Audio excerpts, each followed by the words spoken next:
kung ganito katindi ang training Ay, naku, pag minamalas ka nga naman. para maging isang Kung Fu Master. Gugustuhin mo pa ba? Alam niyo ba na ang estudyante nating si Yila, hinihipa ng insenso para mabilis itong maubos? Si Jackie Chan. Grabe naman, umpisa na naman ako ulit. Spiritual Kung Fu ngayong Sunday 8 p.m. sa Asian Cinemix ng Heart of Asia.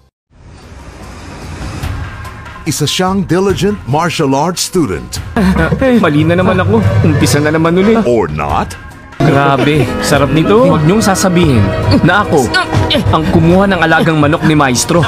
Maasahan mo kami. Yun, ayos! Starring Jackie Chan in Spiritual Kung Fu. February 9, 6 p.m. sa Feel na Films ng Heart of Asia. Kung ganito katindi ang training para maging isang Kung Fu Master, Ay, naku, pag minamalas ka nga naman. gugustuhin mo pa ba? Alam niyo ba na ang estudyante nating si Yila, hinihipa ng insenso para mabilis itong maubos? Si Jackie Chan sa Spiritual Kung Fu ngayong Sunday 8 a.m. sa Vida Asia.